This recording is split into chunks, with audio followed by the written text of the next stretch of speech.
This is a Geek History of Time, where we connect nerdery to the real world.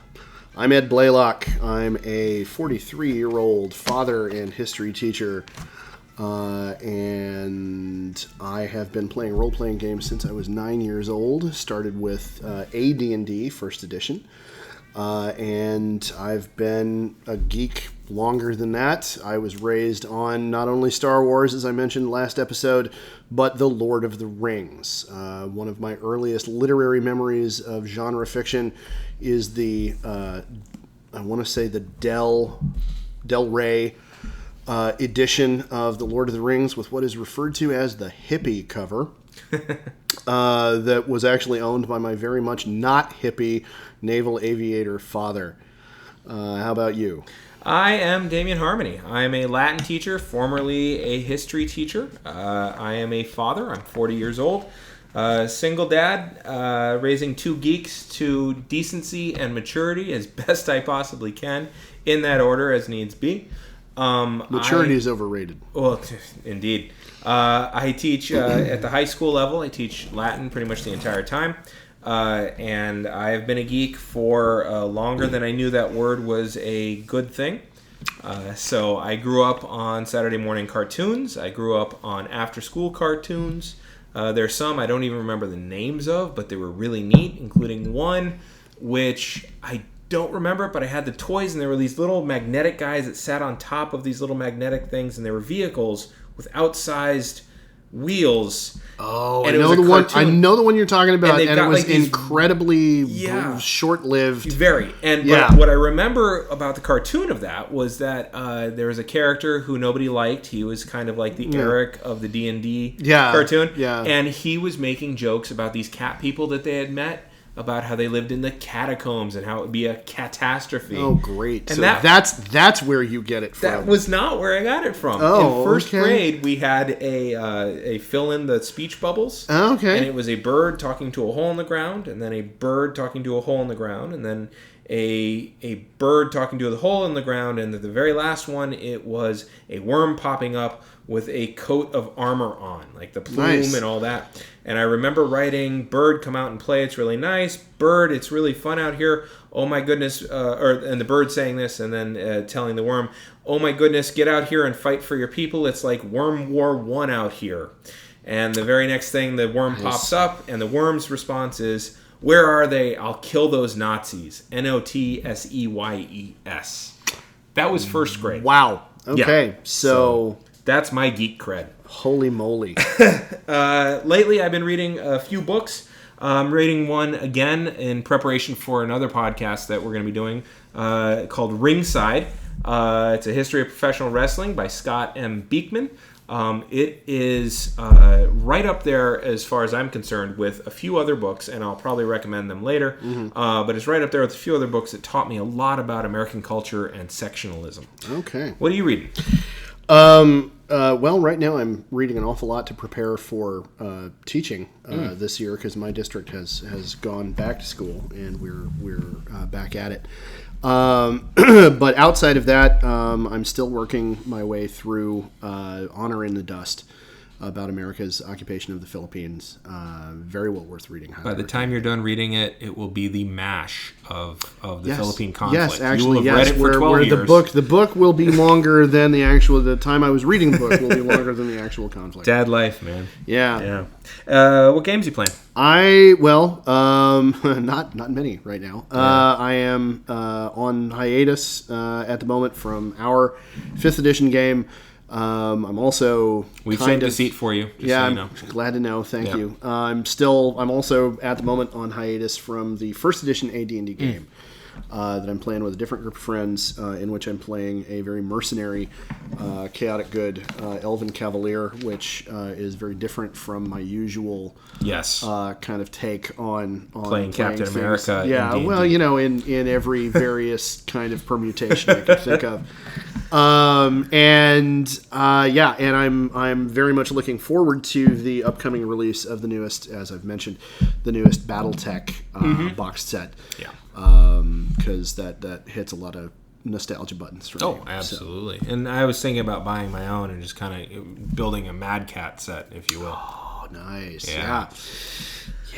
The only game that I'm playing, I mean, I'm still playing our D&D game, which we missed you. I'm still playing my game with my kids, which is a lot of fun. We'll probably play another one this weekend. Cool. But lately I've been playing a handheld game, a portable game, a phone game. Okay.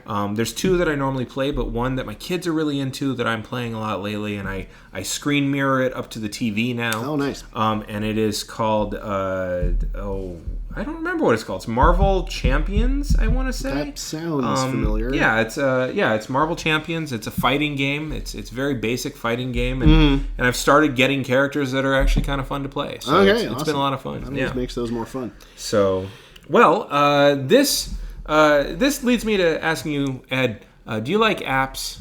I do. You like apps on your phone? I really do. I have a lot of them there. Yeah? How many of them do you think you use? Like actually use? Right, yeah. Like a half a dozen. But I don't even know how many on there. Yeah. And you know what? I'm happy having bought the ones that I don't even use because I'm a collector like that and they look pretty on my phone screen. Go. And if you have an app that you want somebody to shill, we will shill it for you. If it's a good app. I mean, it is something that I would have to believe in or at least enjoy. But we'll shill the hell out of it. If it's a passable app, that's cool. I don't. I mean, we'll shill it better if we believe in it. Yes. But if you're looking for somebody to give you, this wouldn't be screen time, but pod time. Yeah. We'll give it a shot, and if it's not absolute crap, we'll shill it. We'll shill it. And honestly, if you out there listening, both of you, if either of you want to make an app that deals with, like, I don't know, say a database for Roman and Greek mythology. Oh, there you go. I would shill the hell out of that. Oh, that would be wonderful. Yeah, if you want to develop an app that has to do with, any kind of training having to do with sword fighting, historical European martial arts, anything related to that, I will sell the daylights out of that. Yeah. Because we like that. Yeah. You know what else I like? Yeah. I like food. And food is good. And if you're like one of those companies that sends people food, I would shill that. I'd shill the hell out of that. I like eating food. Y'all can't see me on here, but I'm a fat guy. I just want to point out I am a target audience for you if you are looking to sell any kind of food. People who know me will hear me shilling food, and they'll say, you know what? Ed eats that. Ed likes his food. That's got to be pretty good stuff. There you go. So this would be the part where we would have ads. Yeah. So now that we're back from the ads, yes. Last week you were telling me about essentially the welfare state and its lead up to the 1970s. Yeah, into the late 70s. Yes, very specifically. And I think we should probably pick up from there. We should, because you were going to tie it all together. You even mentioned miniatures. Yes, a little bit. And I think we should probably just pick it up from there. So let's do that. All right. Well, take it away. All right. Okay. So when last we left our intrepid welfare state. So there'd been a spike in inflation, right? And the agreement that unions had made with the Labor Party to hold off on wage increases over 5%. The Labor Party said, "You know what? We need to extend that agreement." And the Labor Party said, "Right, what, mate? I don't think so." And in the winter of 78-79, there were massive strikes all across the British economy. Mm-hmm. It is referred to nowadays historically as the winter of discontent, in one of those times when... So British. Yes, when historians and especially British historians want to get cute. And what happened was, truck drivers struck, disrupting supply lines and actually causing fuel shortages. Grave diggers, food shortages too. Food prices went up. There were all that kind of stuff. Grave diggers in Liverpool and Tameside struck. Oh wow! Who were government employees? They were public sector employees. Grave diggers went on strike. Wow! NHS support staff. So hospital janitors, physical plant. We just had a strike here in Sacramento about that. My ex-wife's hospital. Yeah, they all went on general strike to support the support staff. Yes, like, and NHS support staff struck and picketed hospitals. So these labor disruptions kneecapped the whole economy. I would imagine. Like, completely kneecapped it. Now, did they know that was going to happen when they struck? They, I don't know. Okay. I wasn't, being a new dad and having all that going on, going back to school and all that, I can make all kinds of excuses. But the research that I was able to do, I wasn't really able to dig into the mindset of the union leaders before they did this. Okay. What I was able to find out was, the government had been saying we need to keep raises below 5%. Right. Some of the raises that private companies actually wound up giving to their unionized workers in the face of the government saying, if you give higher wages, we're going to sanction you. Okay. So the government was strong-arming employers not to do this. British Ford in the UK. Sure. Their workers went on a strike, and they got something like a 16% raise. Okay, we're talking about big numbers. Yeah. As teachers, you look at that and you're like, wait, time out. How much? Yeah. So, we gotta like pick up signs and start making you know what? We want to march, man, to get 4. Yeah, like 4%, 3% is where we got to do that to get the 2.5% they agreed to before. Before, I know. I gotta start going around my campus because, by the way, both of us are union reps. If you hadn't figured that out yet, I got to start going around my campus wearing orange, which is our your union color. I got to go around campus wearing orange and acting like a partisan whip in Congress to get people to be like, okay, look, we're showing up contract time, we're leaving contract time. Don't be in here early, don't be in here late, or you're a fucking scab. I got to start talking that way when we're looking for our district, to stick to what they promised us earlier. And and so a 16% increase is amazing. Yeah. Well, keep in mind that just a few years before, inflation had been up in the 17-18%. So really these wages these sound like huge raises, but in some cases they were to catch up with inflation that had been going on previously. Now, I want to delve into language just for a bit there because again, as a good union boy, when people hear about a 16% wage increase, they freak out. When they hear about a 16% salary adjustment, they don't. Yeah. Salary adjustments are for the rich, and the numbers get so big that you can't tell. Yeah, wage increase, you think, oh my God, my neighbor can suddenly make their mortgage. But at the same time, when you hear a 16% raise, you're like, oh my goodness, that's almost a fifth of their income increase. Yeah. But what you don't think about is that increase in inflation. My union just got essentially over the course of a 2 or 3 year deal, about a 10.5% increase. Yeah. But and a lot of people are like, oh my God, that's enormous. And I'm sitting there thinking, well, it's not. Because when you take into account all of the other economic factors. The last time we had one was a 0.75% increase for 1 year only bonus over 12 years ago. Jiminy cricket. So, but people don't remember how long you've been starving. Well, they just see how full your belly is now. Yeah, nobody has that kind of political memory. Yeah. So there were these strikes all across the economy, and it caused a lot of suffering for everybody. Oh, I mean, everybody wound up hurting.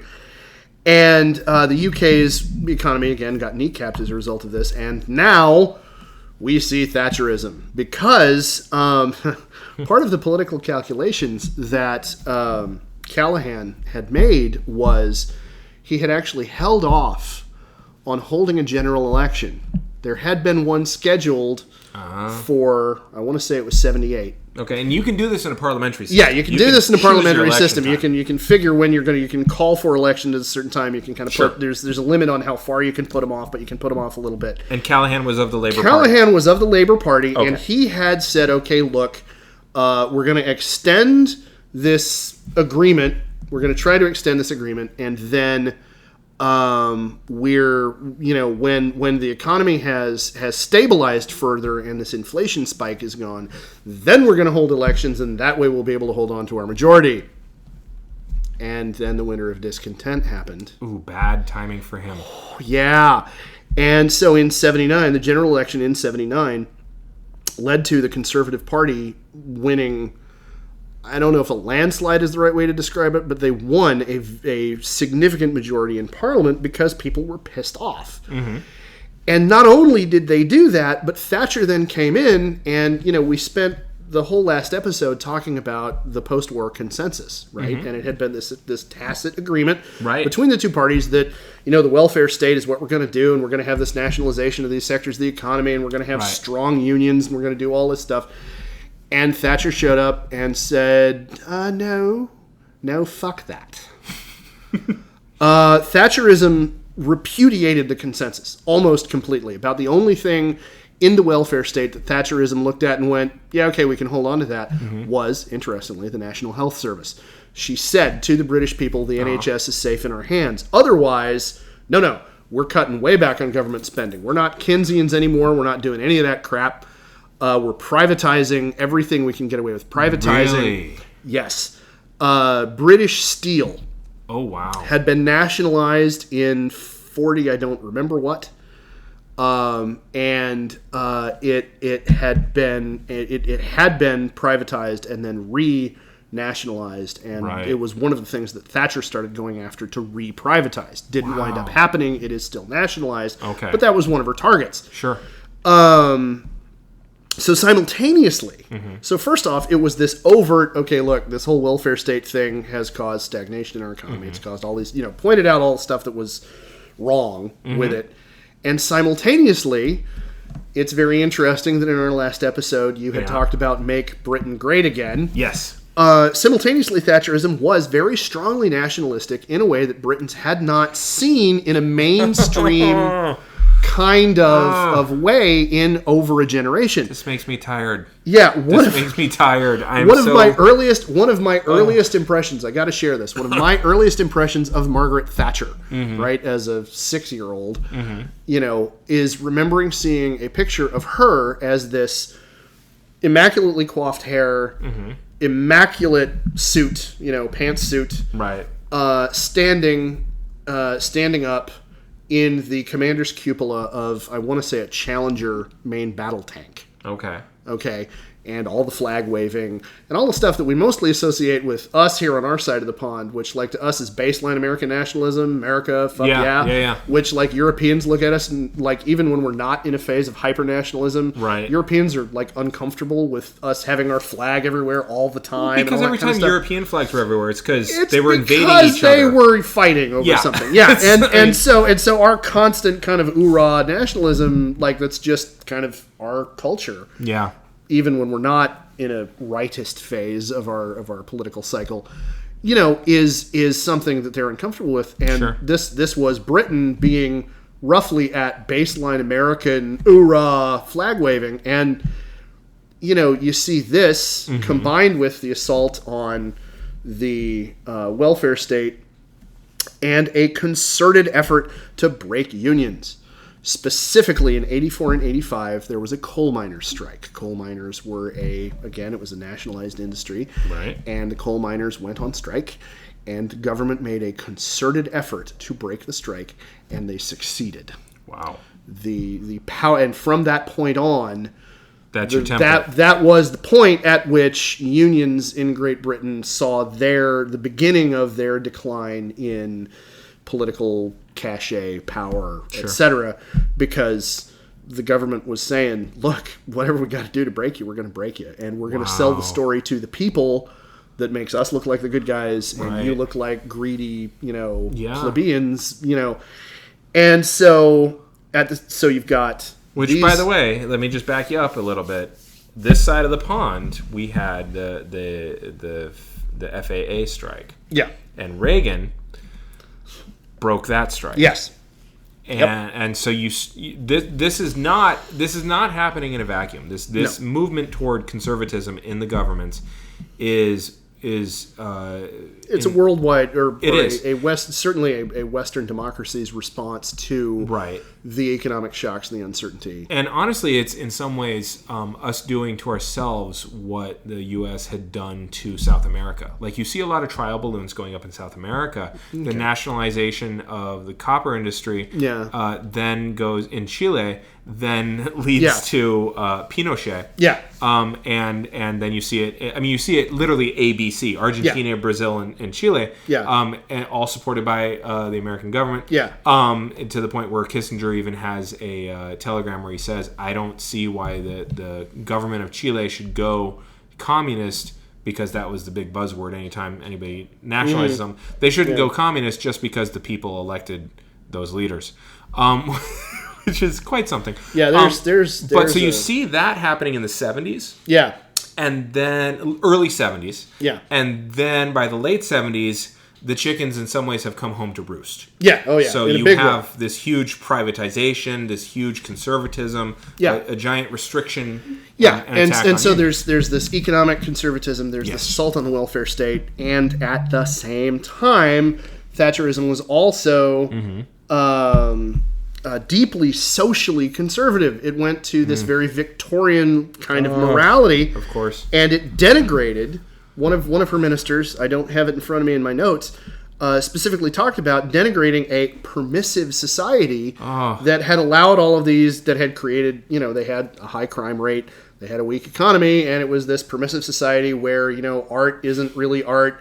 And being filthy is seen as the same as being clean. I mean, this is paraphrasing a statement he made. In 1984, which of course is, the height of VHS culture, cheap horror movies being made and distributed, direct to video, that kind of thing. In the UK, a lot of those really, really gory, violent, stupid, bad, let's just say, like low quality, films were labeled as video nasties. And there was a scare over the social effects of these, terrifying videos that, your kid can just go into the store and rent and put in the VCR after you've gone to bed, and God knows what it's doing to their brain, and we've got to protect little Tommy. And they had a scare, and the government actually enacted laws restricting the sale, rental, manufacture, distribution of this particular category of film. Wow. So that's censorship. Yeah. And then this was in This is 84. Just pointing out 1984. Yeah, oh yeah. Well, yeah. Anytime anything happens that year, we got to point that out because Orwell was no dummy. And then the conservative government, now that they're in power, prior to becoming prime minister, this is an interesting note, Thatcher had been generally moderate in terms of, particularly in terms of rights for gays, homosexuals. She had voted in favor of eliminating. I was going to ask about this. She had been in favor of eliminating legislation that had made sodomy illegal and these kinds of things. Once she comes into power and the conservatives are running things, and she is now the head of this movement that includes people who are socially even more conservative than she is, suddenly they pass what's called Section 28, which puts more restrictions back on homosexuality, people who are homosexual having particular government positions, defines homosexuality as an illness. These kinds of issues come up again. Question about this. Yeah. In the NHS,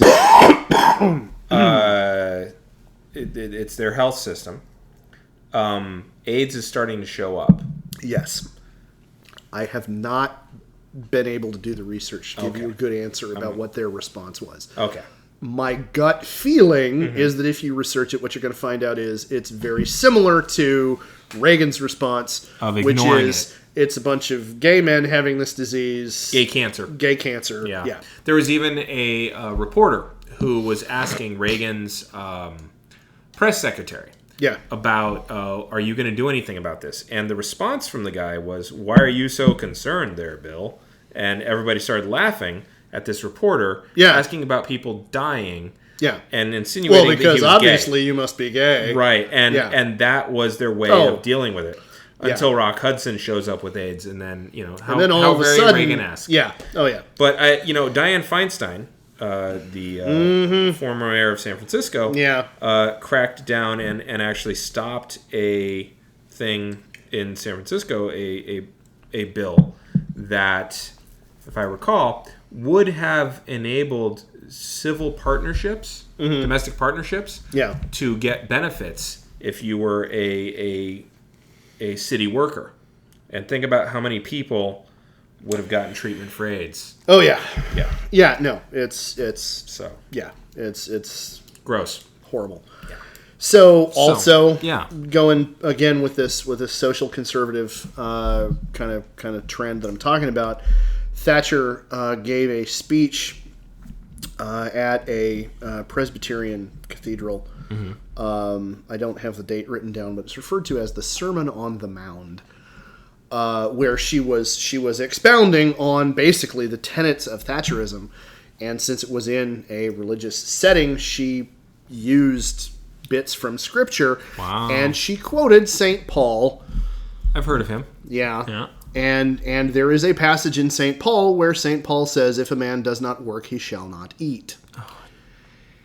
Just like and I just want to interject, as the believer in the pair of us, and as a Catholic particularly, my emotional relationship to Paul is fraught.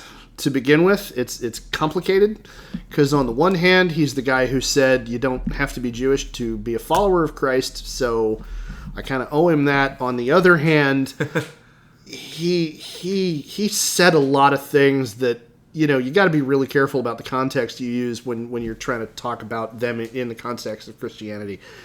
And Thatcher quoted Paul out of context, which... is a thing, politicians always do. Right. When they want to make a point. The Bible means what they think. Yeah, the Bible means whatever they need it to think, or whatever they need it to say. And so, there is this, very, very specific stripe of very strict, I'm going to call it Calvinist, because that's my take on it, morality involved. And so overall, with all of these parts taken into account, this was a dramatic whiplash to the right. This wasn't just the conservatives are in power. This was a very sudden, shocking lurch, away from what everybody had understood. And, we got the social uptightness, nationalist militarist sentiment, efforts to weaken unions, and this all starts with this sharp political turn. And now we got to talk about the guys back at Games Workshop. Okay. Because... they had started out making these little metal miniatures under the Citadel imprint, and they'd been, making elves and orcs and all this stuff. Sure. And sculptors, being, like I said before, creative types, they played around, and they just kind of did these one-off little space elves and space orcs and all this stuff. Sure. So in 83, they created their own tabletop war game to use Citadel miniatures with, and it was a fantasy game, Warhammer Fantasy Battle, created in 1983, and it was literally, hey, look, what are the models you've got in your cabinet, and you don't want to play a Dungeons and Dragons game, you just want to throw these models against your friends' models and throw fireballs and have a fight. So kind of a return. Very much a return from role playing to wargaming. And Warhammer Fantasy Battle was a big enough success that in 87, they went to one of their employees, one of their writers, a guy named Rick Priestley, and they said, so all those little one-off little space elves and space orcs and, space marines, guys that we created, those are pretty cool. People like those. Create a science fiction version of this game for us. And so in 1987, Rick Priestley, or in 86, Rick Priestley sat down and wrote, and then in 87 published Warhammer 40,000 Rogue Trader. And it was like nothing else that was out there on the market at the time, especially here in the States. When it made it to the States, this is kind of what I want to get into talking about this is, at this time in the United States, by the time it got over here, we had Battletech, which it was a tabletop game that involved giant robots fighting with each other, and I'm going to talk about it in more detail another time. And it was a science fiction tabletop war game. Okay. but it was much more traditionally science fiction in that it had this. It took place in a technological dark age, a couple of thousand years in the future, but it was still kind of recognizable. And it brought elements of our society forward. Yes, okay. and the technology that was presented still looked sharp and high tech. It wasn't as abstract. Well, I don't know if abstract is the right word. What I'm trying to say is it was more traditional American zoomy sci-fi. Okay. Ray guns and that kind of stuff. Warhammer 40,000, if you look at the cover of the book, I have a first edition printing of it right here. May I describe it as someone who's never played the game? Yeah, okay. Please. So what I'm looking at here is title at the top, 2 different fonts it would appear. Yeah. And now I'm looking at the image, and a lot of the colors are very similar. It's a lot of blue. Yeah. A lot of blues and yellows. I'm a big fan of colors. You got blue, yellow, and you got red. So you got your primaries there. Yeah. That would make me believe that we're looking at good guys, because primary colors as tend much to as be... anybody in Warhammer 40,000 is a good guy. We'll get into that. Yes. Okay. But there's also blood being shed. There's actually somebody with his neck being sprayed open. There's a guy with a bandage that's leaking. There's another guy. And you have human heads, all with looks of disconsternation at the very best. Some of looks of anger, pain. Frustration, pain. There are also flags. Banners. And there's a banner of a fist, a red mailed fist. Yes, they are the Crimson Fists chapter of the Imperial Space Marine. Which would make sense because all of their hands, now that I look, have red. Even the guy who's being splayed open, his hand is bandaged and bloody red. They all have guns. Big guns. Huge guns with big, large magazines. Clunky, heavy-looking guns. Yeah, and they're all wearing... it kind of... Their helmets remind me of a little bit of the cartoon The Wizards. Yes, actually. It has that kind of wasp-faced... I hadn't ever actually thought of that previously. That's a very good comparison, yes. And huge shoulder pauldrons, lots of heraldry. Yeah. It looks like this fellow in the center is holding up as a club the head of an orc, which has been disembodied. And that's what I'm seeing here. Yeah. So it's that's a good summary. It's carnage. It's fucking carnage. And, it goes over to the other side. Yeah. And there's a wasteland on the other side with people who are dead. So it's bleak as hell. And in red words, it says, the first thing that catches my eyes, there is no time for peace, no respite, no forgiveness. There is only war. Wow. Yep. Yeah, that's not optimistic. That's not Doctor Who. No, it's not Doctor Who. Thank you. That's not. That's V for Vendetta. Yeah, it is. Which came out at the same time. It's in the same generation as V for Vendetta, and very importantly, it's in the same generation of media as Judge Dredd. Ooh, okay. The same design. Now, I never watched Judge Dredd. Okay, I'm talking about the comic. Okay, the original comic book, 2000 AD. Okay. In which Judge Dredd was created. Yeah. And so what you are looking at here are, as I said, the Crimson Fists chapter of the Imperial Space Marines. Sure. And their story is described in the scenario for the game that came in the original book. Okay. And they are the last survivors of their legion, which was destroyed by a freak accident that may not have been an accident. Somebody may have been out to get them. It might have been a conspiracy. Oh, wow. And they are having to fight their way through an orcish horde, space orcish horde, orc is spelled with a K, very important. Okay. To try to get to reinforcement and support. And they are the ragtag survivors, the last remaining carriers of the Legion's genetic heritage. And it's all in this because they're genetically modified super soldiers. Oh, okay. So...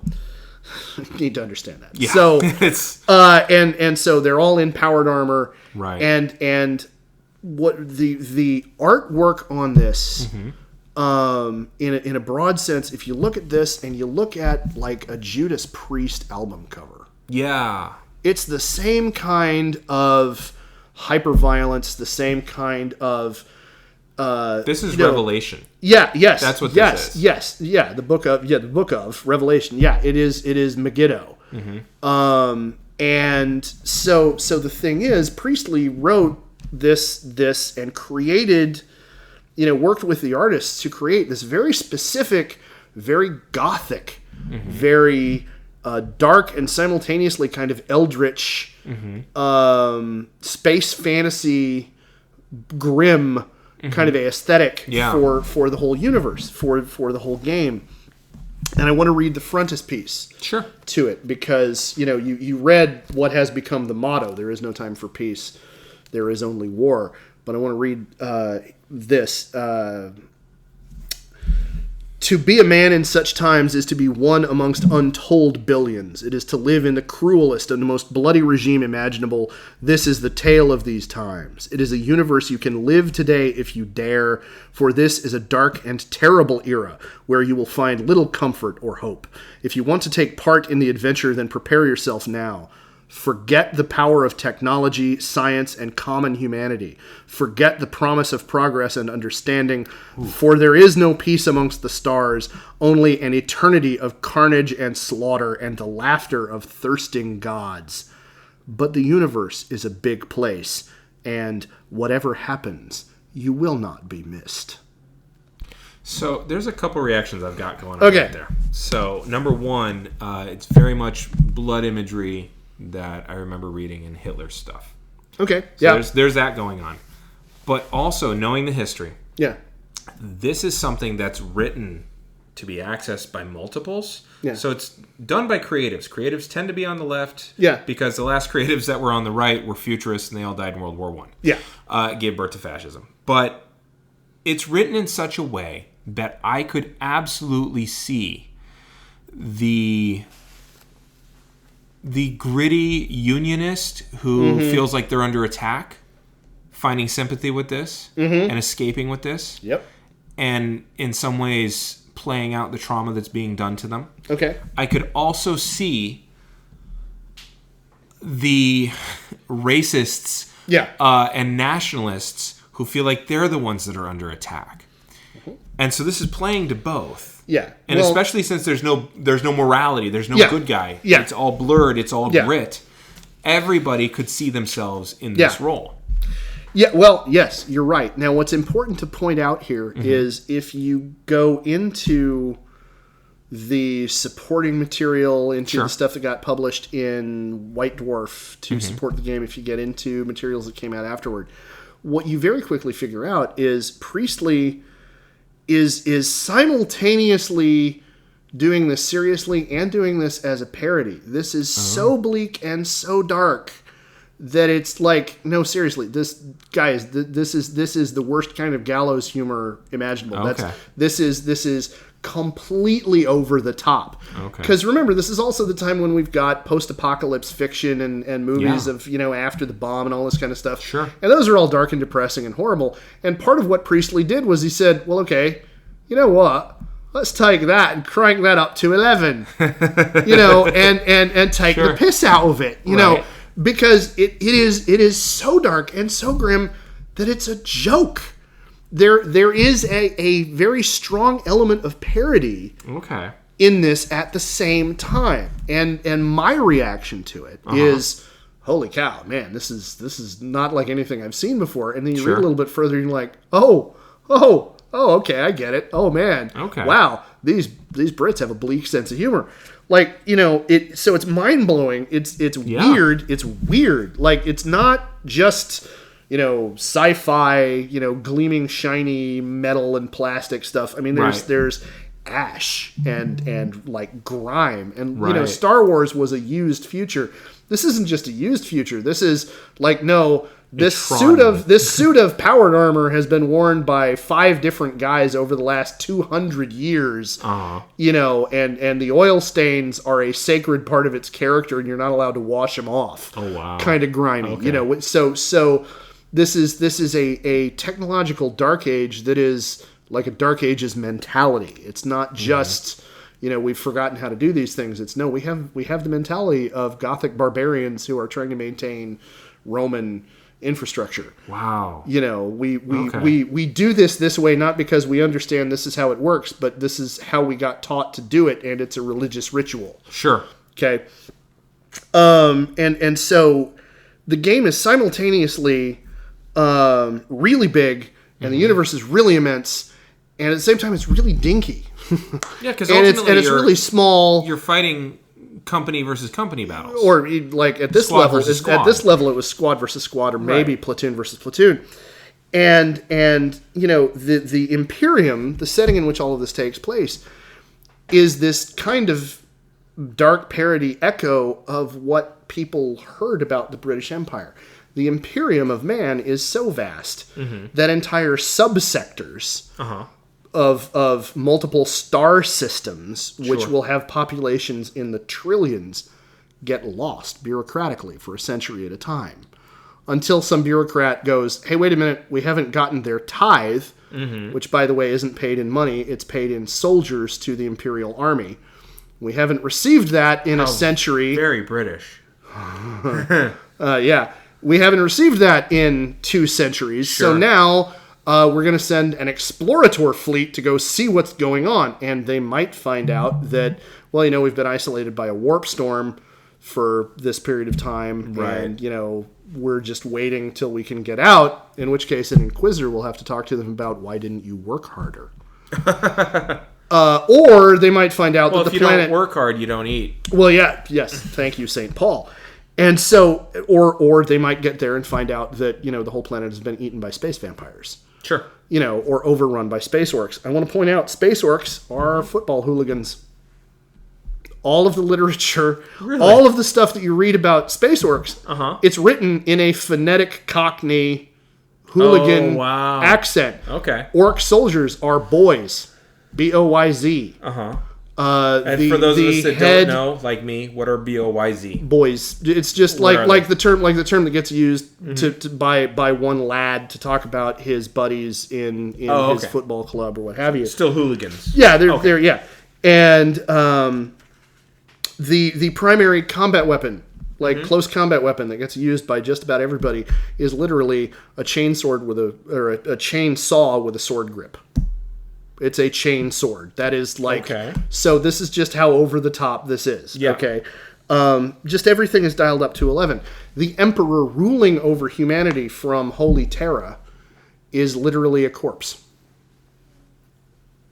Who he is a psychic battery, kept alive by the sacrifice of 1,000 psychics a day who get fed into the machinery that keeps him maybe sort of alive. But nobody's spoken to him in 10,000 years. And so we don't really know how dead he is and how alive he is and what's going on there. Soldiers in this setting get directly recruited from gangs in these impossibly overcrowded hive cities on planets, and just like a whole gang just gets recruited en masse, and now the 99th whatever from somewhere. Rewind back just a second to British culture and society at the time. So they had made 1 million housing units in the 50s and missed their target. Yeah. Which means there is an increasing demand for this thing. Yeah. Which means that you've got a lot of... And by the way, their empires were ending. So I would imagine you've got migration of the upper classes from those places. Somewhat. Yeah. There was already a lot of stratification in where folks lived. So that, what we have here in the United States, white flight, out of urban areas into the suburbs, is not as much of a thing in Britain. What they had more of was an influx of immigrants from the West Indies. And Windrush was what it was referred to. The Windrush Act had allowed a bunch of subjects, imperial citizens from the West Indies, to then come into England, leading to it was actually during the war for factory labor. So industries, lots of people living in small places. Yes. So this idea of crowding and living right on top of each other. So very London specific, or even Manchester, very Liverpool, Mancunian, Blackpool, very but the idea of the inner city, sprawl where everybody is living cheek to jowl with each other, then taken like everything else in this setting. up to 11. Right. And now the Imperium that rules over all of these people is overtly religio-fascist. And you had Thatcher giving her speech in the Presbyterian Church. So Ed's pointing at me several times. Yes. Smiles on his face. Yes. So we have this Imperium that they've created as their main setting in the game. That is, like I said, it's overtly religio-fascist, and it's in response to this whiplash. This I mean, to everybody in Great Britain. I mean, even I'm going to say even folks who voted for Thatcher. Sure. But especially to anybody who was even marginally left of center. All of a sudden, you'd seen 40 years of consensus between the right and the left in Britain.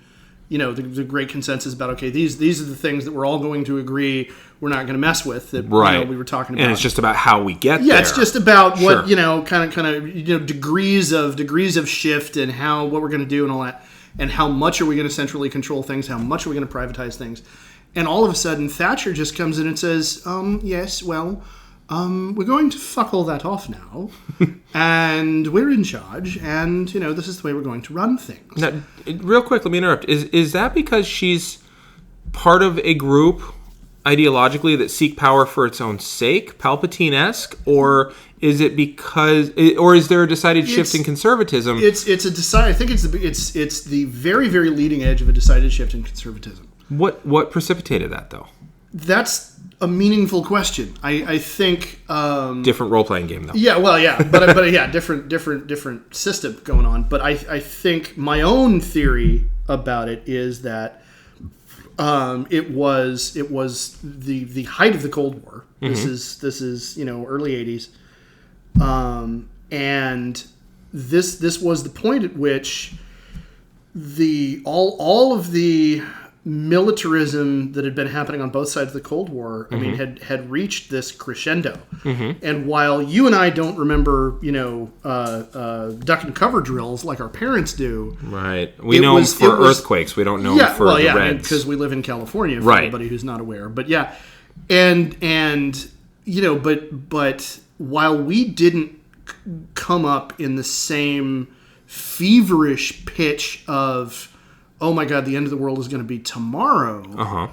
We were coming up in this state, and this was a period of time where I think, this is the time period where Threads gets made. This is the time period where The Day After gets made, and the conversation about the Cold War had changed into one where it was this looming elephant behind everything, and I think there might have been a certain kind of mental reaction within conservatism, and this is all me spitballing. Sure. But I think there may have been, it may have reached a point where it was, what, we need to kind of poke the bear. We need to not have this. Have you ever seen the movie The President's Analyst? No. From the 1960s. Oh, it's a great movie. Okay. But one of the things that winds up happening is basically the president's psychiatrist winds up, getting kidnapped by Soviet agents, and there's it's a spy caper comedy movie. And one of the things that I remember from it that really stuck with me was the Soviet agent who's basically trying to turn the president's analyst into an asset. Is saying, well, look at it this way. With every passing year, your side drifts more to being like ours, and our side drifts more to being like yours. So by helping us, all you're doing is just helping us achieve a happy middle, and we'll have peace. Wow, that's like an inversion of the argument behind Neil Gaiman's Good Omens. Yeah, where they're like, oh, to keep the evil over here and to keep the good over here, can you take care of this possession while I'm out of town? Yeah, precisely. Yeah. Do you think there's a level also of the terror that was the Cold War was largely seen as a disaster, scary goddamn disaster in the 40s and 50s. Yeah. One that heretofore had been unprecedented. But Yeah. by the 80s, it is baked into the culture, and so it's almost like Well, it's background noise. Yeah, and it becomes just part of the scenery. It's almost Yeah. like how pencils used to be a technology, and now we don't see them as such. Yeah. So, do you think that's also like I the think edge kind of came off of the disaster, and it's just like, oh, this is just the This thing, is just the and way it is. we That just want to could win be- now. that could be a factor Okay. as well. But I think there was a knee-jerk response or reaction by conservatives, reactionaries, as it were. You know, the harder line conservative types Sure. who looked at the welfare state, who looked at all of this stuff that had been part of the consensus in Britain, and that, you know, let's face it, with Medicare, with social programs here in the United States, much more slowly, our system was gradually, you know, at glacial speed, kind of moving in the same direction. They were both drifting, you know, in this toward what Bernie would call democratic socialism. And I think, like conservatives have done throughout history, there were, you know, elements within conservatism that said, no, not one step further, and we've got to tear this down and back it up, because we're losing our ideological, our political purity. You know, any drift toward further socialism is a drift toward... It's too far to go. It's too far to go. Okay.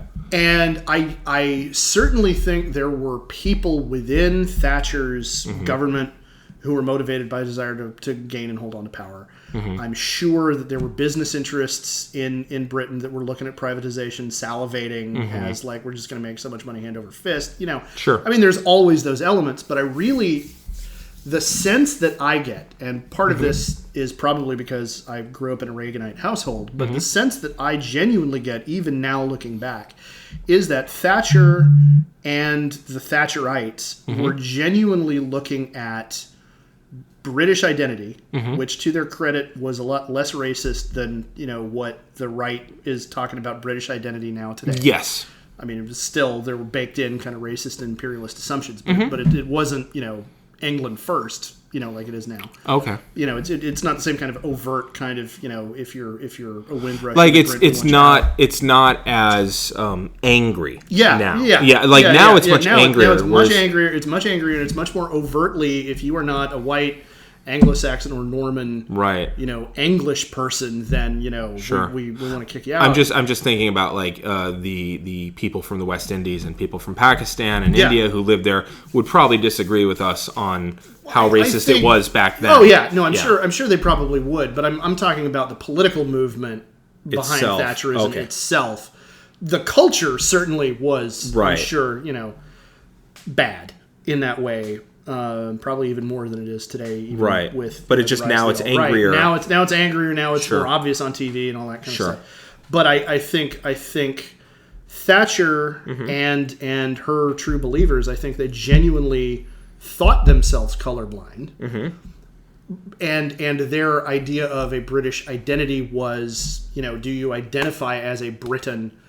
And if you identify as a Briton, then these are the things that we want to do to protect that identity. And it's right. it's reactionary in that we need to set the clock back, but it's not reactionary to the extent that we have reactionary movements going on right now. Right. Well, all of them are setting the clock back too, but it's like but to, like, you know, well, and it's identity based now under Thatcher. It comes back to identity based instead of social cohesion based. Yes. And it might be because it's identity based because social cohesion used to be based on a British identity kind of only, like as an overlay. So like they're like, well, we like that part. The rest of this, you know, but we like that part. Whatever, but so okay, I can see that. Like and I genuinely think, I mean, in review of what she said, and in review of, you know, the context in which she said what she did.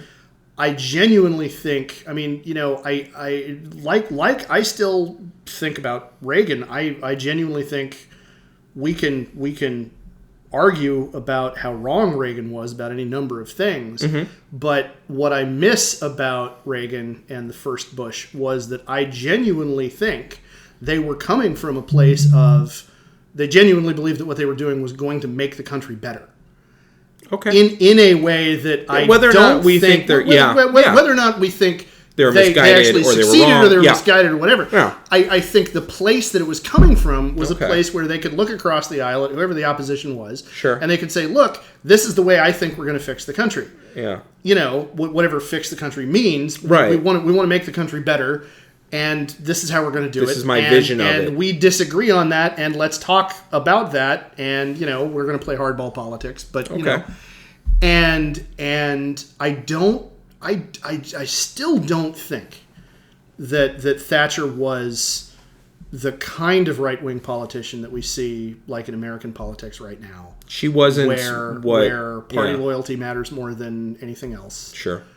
And you know, we're going to win, and whatever we got to do to win is justifiable because we're going to win. Right, that victory is the only morality. Yeah, victory is the only morality, and getting one over on the libtards is like the ultimate goal of everything. I would set my own house on fire to make you choke on the smoke. I mean, that whole mindset was not part of this movement. Sure. Okay. With that being said, the reaction from anybody who was even slightly left of center was like, "Oh my God, you're a goddamn Nazi," because it was this kind of dramatic shift. Sure. And so anybody who had a satirical bone in their body was doing things like creating the Imperium of Man as this art project where, you know, this is what the future is. And then, are you familiar with AD 2000 Judge Dredd? Yes. Okay. Yes. Dredd predates 40K. Okay. It is listed by the writers of the original edition of 40K as being a seminal influence. Okay. And it is, you know, Dredd is judge, jury, and executioner. Right. He upholds the law above everything else. Order is paramount. There is no room for mercy in calculation of what the punishment is. You know, you are found guilty. Face, you can only hear his voice. Yeah, you are found guilty of fill in the blank. The punishment is death. Summary. Almost always, you know, summary execution. And you know, they were writing this as, you know, look at what these people are doing. You know? I love that like, my God, you know. I love that we have overblown satire isn't recognized as such when it comes out. Because some people, I mean, first off, what they're writing is a story that it tickles the funny bone of some people. Like, you know, Conan the Barbarian was a badass movie. Oh, yeah. Also, or Predator is an even better example. What an amazing movie. And yes, I picked the same governor for both movies. Yeah. But what an amazing movie.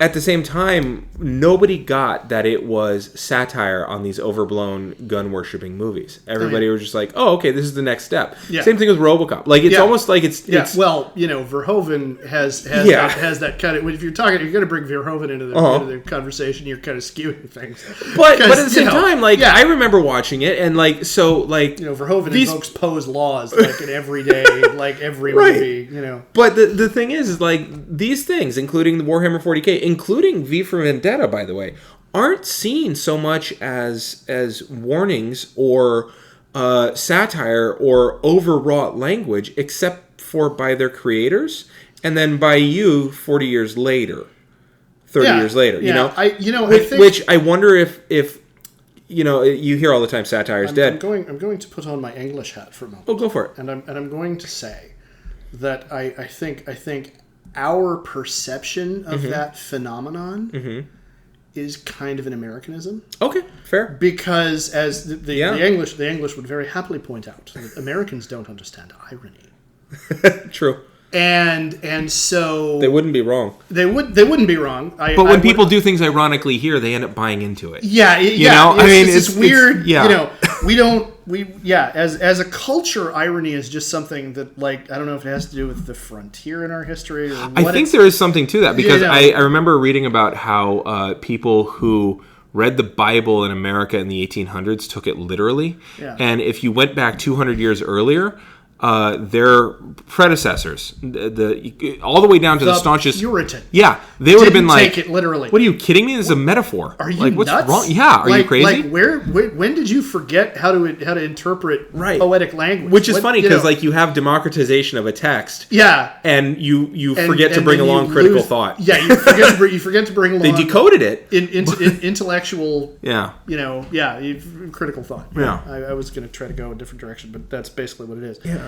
You know, and the thing is, So I'm sorry. It's wicked satire, 40K. Yeah. And well, within Britain, plenty of guys who picked the game up looked at it and went, "Oh, this is awesome." Oh wow. Okay. And they got a kick out of it, and they saw that it was it was taking what they saw going on around them and blowing it completely out of proportion and turning it into, and then taking in this pastiche of Dune and Michael Moorcock, and all these other. I mean, it's a complete pastiche. I mean, if you dissect the lore of the beginning of Warhammer 40K, it is a Frankenstein's monster of a whole bunch of other pieces cobbled together into its own papier-mâché kind of thing.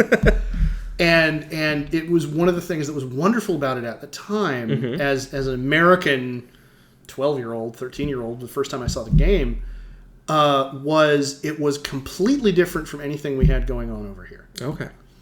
I mean, I'm gonna be talking about BattleTech in another episode, and BattleTech is another situation where you have a setting that is many centuries. It's not nearly as far forward in the future, but it's many centuries ahead in the future, and it's also an interstellar empire, feudalist society kind of thing. But it's got a lot of Buck Rogers whiz bang, in it, and Warhammer 40K does not have that, Buck Rogers in the 25th century. Yeah, no good guys are in this. There really aren't. Yeah. And that was part of the point when the game came out was, no, seriously, look, this is an utterly grim, completely over the top. Like, even if you are the good guy, you're really not a good guy. You're a fascist overlord. The iconic intellectual property of the whole thing are the Space Marines, and their inducted into their orders at the age of 12 and pumped full of hormones and artificial organs and hypno-taught until they are effectively not human. They're post-human. They don't have the same outlook on anything as normal humans do, and that is these are the champions of the Imperium, and like, those are quote unquote the good guys, and it was everybody who read the book. If you were reading the book, the assumption by the authors was you were in on the joke. Interesting. Okay. Like I pointed out, the alien races were all kind of cobbled from different places. Sure. And like they took the orcs, and God bless. I want to say it was Andy Chambers. God bless Andy Chambers. I'm a huge Andy Chambers fanboy. I believe, I could be wrong, could have been another one of the writers, but Andy Chambers took the orcs and he turned them into this totally unpredictable on the tabletop. You never knew really 100% what your army was going to do on a given turn. Like you roll, like it's having a war elephant. You roll a d6 and it might go running through your dice. Yeah, you certain units you'd have to roll a die, and depending on the result you got, you checked a table, and it's like, no, they're all busy fighting over who's actually in charge this turn. And then you got to roll another die to see if, like, you have to take a couple of models out because they've actually killed each other. They're psychics. You had to roll every turn to see what powers they got, whereas nobody else had to do that in that edition of the game. And the biggest, most powerful power that an orc psychic had potentially could literally blow his own head off. Okay. Because so it's atomic bombs. Yeah, and it was this crazy, goofy. At the same time, it was grimdark. It had these elements that were completely goofy, absurd. Yeah, absurd is the perfect word. And so the assumption was, if you were reading the rule book or you were reading White Dwarf magazine and reading whatever the new addition to the game was. When they talked about everything in these stentorian tones of how dark and grim everything was, you understood that they were writing kind of half in universe, and that was the joke. Or you were reading an article where it was like, no, this whole thing is a complete joke, and just laugh your ass off, have fun with it. And this is where I've got to admit that I haven't picked up my 40K models in a while. I have not done anything really significant with my 40K models since beginning of 2017. And here's the reason. The internet has ruined everything. Wait. Hey, back it up. Okay. You're a father, too. Yeah. When was your boy born? January of this year. January 3rd, 2018. Okay, so this predates you having an excuse. This predates me not having any free time. This is okay. I wanted to make sure that that's clear because we have friends who are like, now that he's had kids, there will be no more gaming. Yeah. And that's largely been true, but it comes back. This predates that. This coincides with the most recent presidential election, and the reason is because I'm old enough to remember when this game was brand new, and it was this thing that was completely different from anything else that was out there, and it was this gigantic, black, horrible, dark joke. Right. And it was, this is so terribly grim, and oh my god, you have to point and laugh at this. Right. And we introduce, the 4 chaos gods. Sure. And there are bits in all of their descriptions that are, digs at, political figures, and there's digs at, things out of history and all this kind of stuff. And I remember when it was clear, nudge, nudge, hey, you're in on the joke. Right. And over time, 40K has organically grown its own lore, which is a wonderful thing, and I'm a crack addict for it. Even though I haven't played the game in a while, I get sucked into reading about it all the time. It grew and it expanded and things changed, and there are whole discussion boards on places online with guys my age, paleo gamers, who talk about, okay, wait, there was a retcon. Was that really a retcon, or is that just the story that the Imperium is telling now? I mean, it's like you can analyze it and treat it as this big metacognitive conspiracy theory, and it's amazing, and I love that. The problem is, I think I see it. As you pointed out, when I had you read that passage from the opening of the book, the universe is vast, and whatever happens, you will not be missed. Right. What you pointed out was that to somebody on the right end of the spectrum, this can be kind of a confirming statement. Right.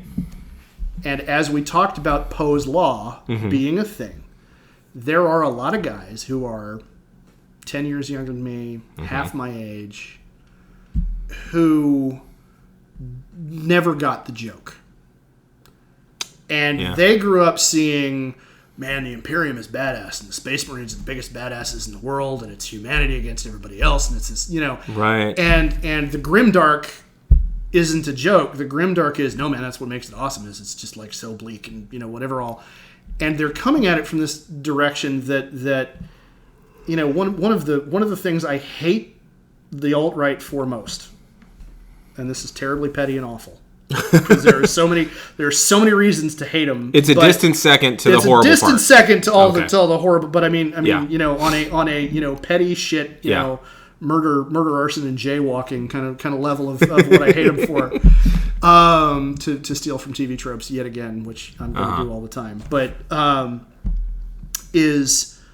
the alt-right infiltrated and stole segments out of my most beloved science fiction universe from my childhood.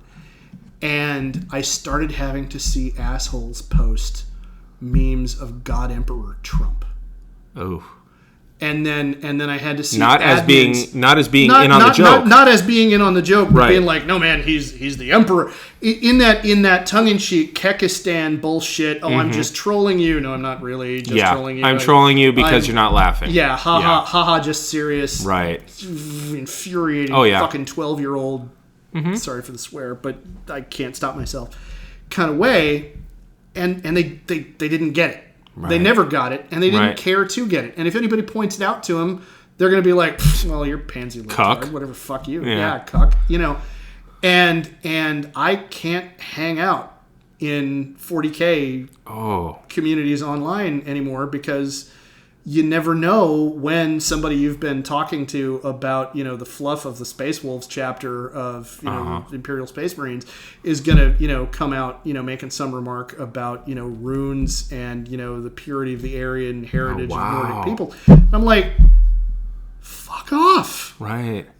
And like you felt disenfranchised as a young geek because you were a young geek. Yeah. They feel disenfranchised as and that's not okay, really. Yeah. I mean, ultimately. And they felt disenfranchised as a young racist geek because they were young geeks.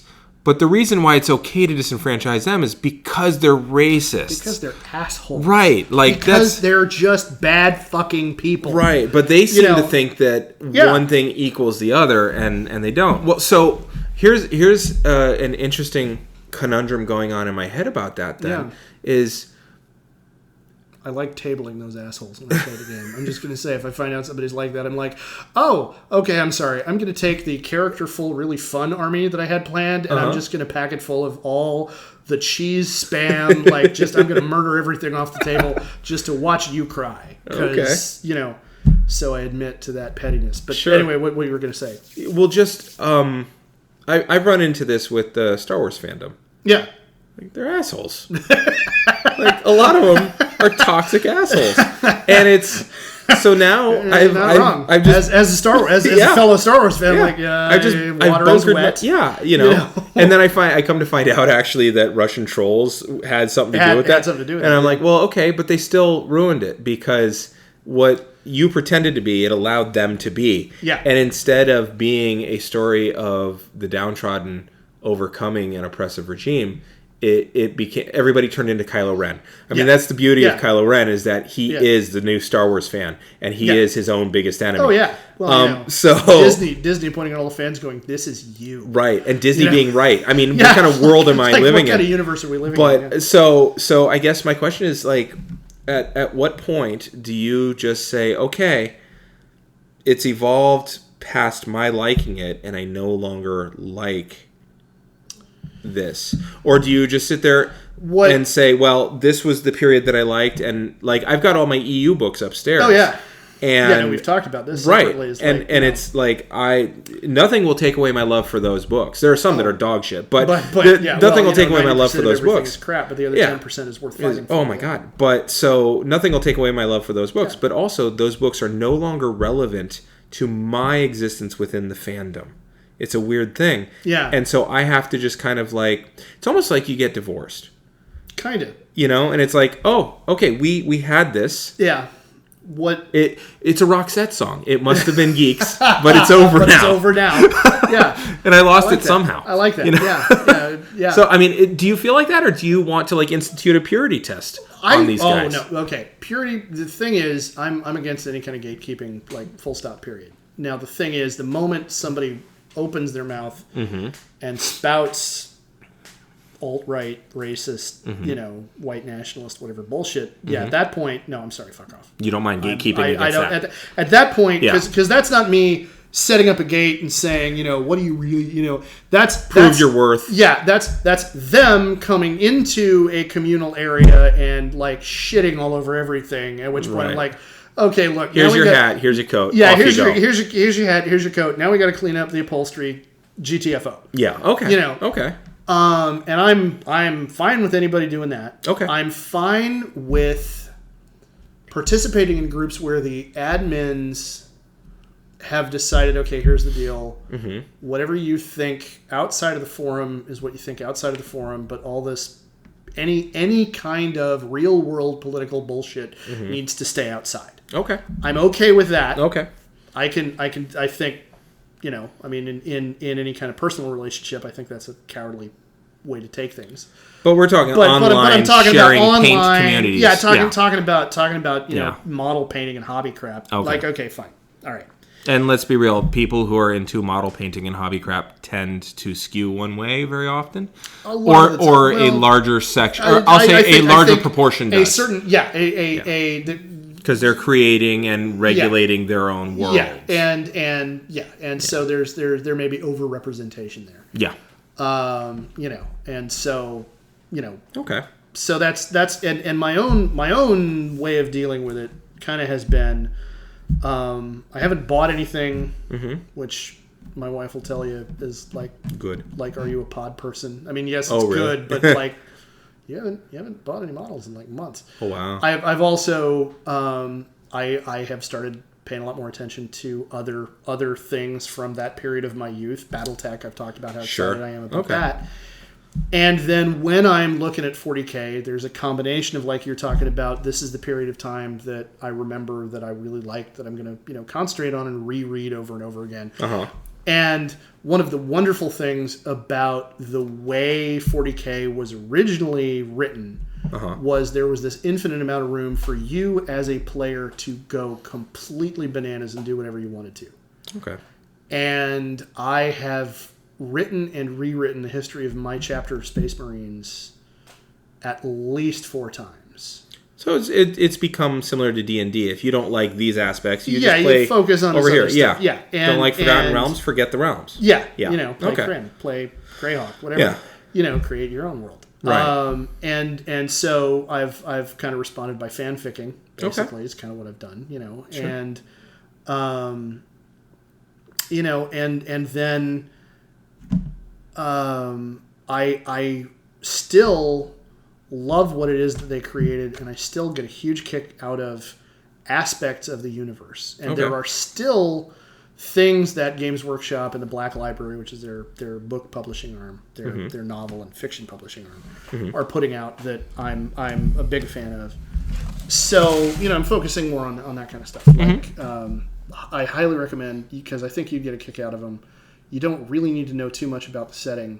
If you look for Caiaphas Cain, Hero of the Imperium. Okay. It is a novel series about a commissar. Commissars are the officers in the Imperial Guard who are supposed to shoot soldiers who turn around and run away. That's basically their job. They're political officers for the Imperial Guard. Sure. And Cain is a complete coward. The books are all written in first person, and from the very beginning he says, I graduated from commissar school and I decided I wanted to go to a field artillery unit because that would keep me as far away from the action as I could get. Sure. And then he repeatedly winds up falling into these positions where he winds up having to be the hero of the Imperium, and the whole time as it's like it's his memoirs years later, and the whole time he's saying, I was turning around to get the hell out of there, but I had to give them a convincing speech about, you all stay here, stay safe in numbers. I'm going to go take the dangerous job of going to try to find help and bring them back. Right.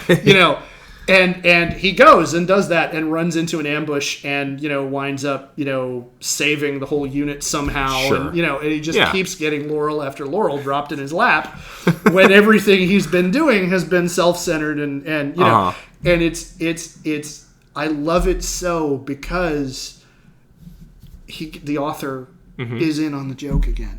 Okay. It is this was written originally as a satire. And it's grown and morphed, and now I'm satirizing the satire. Okay. And so I highly recommend it. And so that's part of my coping with that, with this thing that I love. So cool. So now we're in a post-Reaganite, post-Thatcherite kind of world, and it's interesting to me, when we started talking about doing this series. This was like the very first idea that really it jumped right out of you. Jumped out at me. Partly because I have loved this setting since I was 12. Sure. Because nothing I'd seen up to that point was anything like it. That level of tongue-in-cheek, biting kind of humor and sarcasm baked into something like this. Right. This is also the time period of, again, Buck Rogers in the 25th century, which is totally different. And American science fiction at the time was not anything like this. And, we've now kind of gotten to this place, like I'm talking about with what's happened with the online culture around the hobby. We've gotten to this place where things have kind of come full circle. And Poe's law, unfortunately, has been in effect the entire time. But to look back and really see again where the roots of this were and what it was going on in Britain at the time all of this was happening that really had these guys angry. Clearly the anger is clearly there and scared and responding with it in this very British working class snarky artist kind of humor. Sure.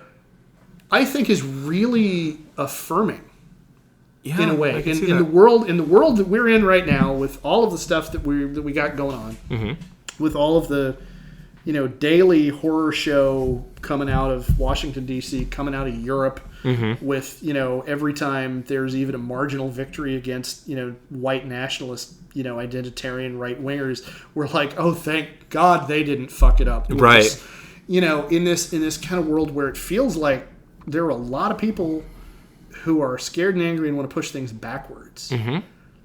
It was really empowering to me to look back at this time where these guys and the guys who were writing Judge Dredd and all Blake Seven and all this other bleak, cynical, dark kind of science fiction they were doing back then, to see that they took that and turned it into these works of art, and in 40K's case, this work of humor and satire, poking fun at things, and finding a way to make all of that work.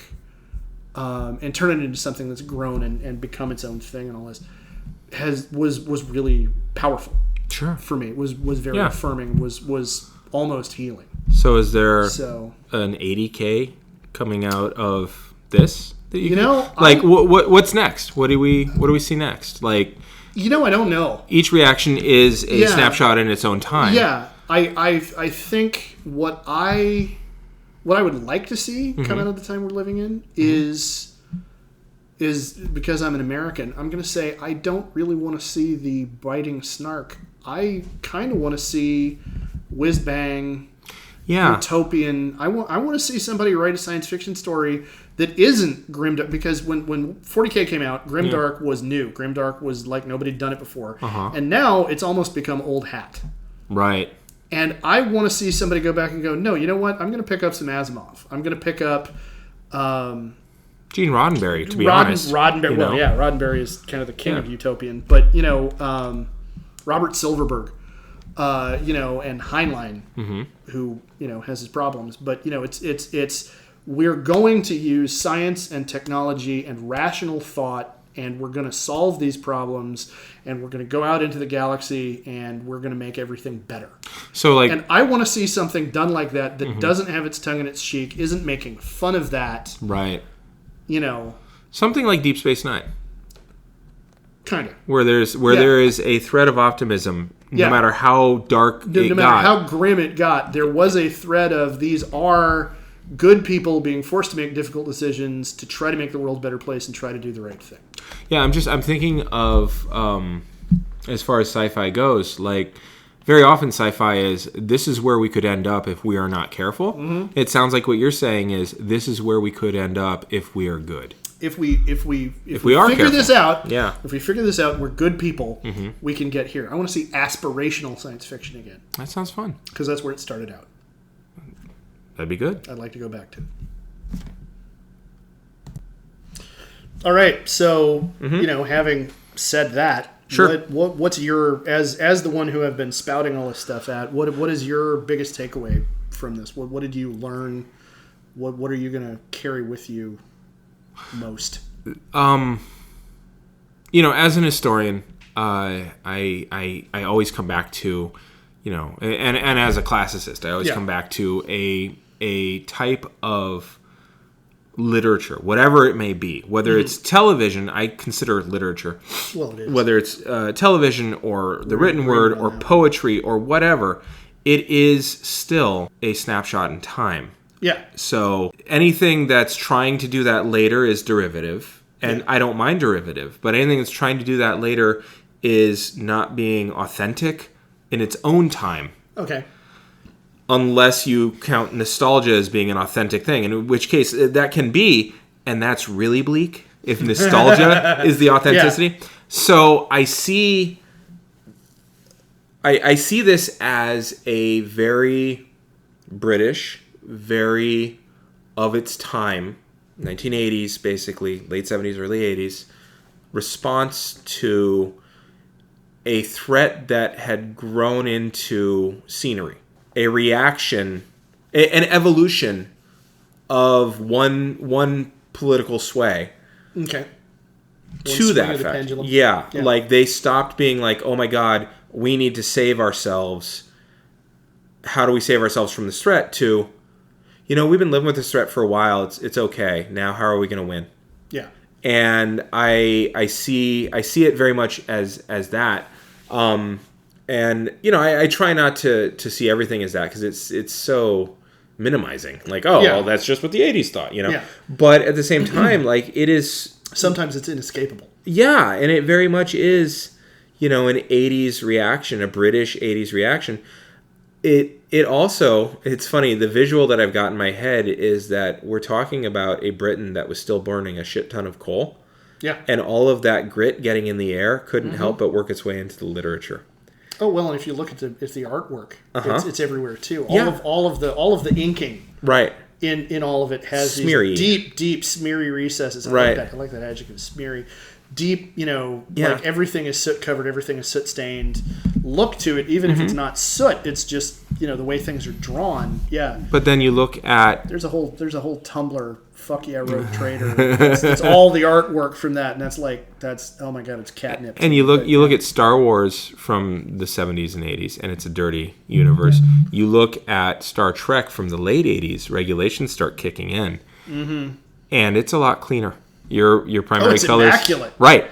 Like your primary colors are on the Enterprise. So it's the visual I get is that, like, oh, okay, that's from our dirty past, in a lot of ways, and of course they thought that our future would be that dirty because it's always been that dirty. Yeah. Why wouldn't it? Stop being that dirty. And that's the time during which Britain was talking about going to nuclear power. Right. And there was a huge. And as a good thing. Fight. Well, yeah. So now that we have figured out that solar can work and that wind can work, and maybe someday we'll get there, like the halcyon days of the 1970s when Jimmy Carter put them on the White House. Yeah. There's a wonderful picture I've seen of Ronald Reagan with like a sledgehammer, and Lee Iacocca is behind him, and they're on the roof. Boy, it's amazing. They're smashing it's these amazing things. that you mentioned Lee Iacocca, because I was just doing research on him for the BattleTech episode. So yeah, what I get from that is that grittiness is gritty, and that grittiness, grittiness is what happens when you let the fascists win, though. Wow, that got deep. Yeah. It really is, actually. And if you look at, if you go back to science fiction in the 30s, 20s, late 20s and 30s, very dirty. There's a lot of that there. Even the stuff where it's cycle. Like Sky Captain of America type stuff. Oh yeah. It's you're up higher because it's polluted down there. Yeah. Yeah. Cool. Oh, that works. Well, thank you. That was fun and instructive in a world that I knew nothing about. Like awesome. So thank you for that. Yeah. On our way out, we would just like to point out that we now have a Twitter. So it's at Geek History Time. And if you want to follow that, please do. Right now, I think we're the only ones following it. If you don't want to, please do. Please do. Please. Ed, do you have a Twitter? I do. Let me look up what it is. While you're looking that up, because we're pulling back. Because I don't ever tweet at myself. My Twitter is at DuhHarmony, DUH Harmony, and you can find me there yelling at the president quite often, as well as sharing all kinds of weird geeky stuff. All right, mine is at Blaylock, and mine has a lot more cat stuff on it than Damien's does. You're more optimistic than I am. I don't know if I'm more optimistic or I just cocoon better, but I don't yell directly at the president as much as Damien does, but I occasionally respond to people who are yelling on the president's behalf. So check it out. Yeah. And in the meantime, roll them 20s, 20 side up. There you go.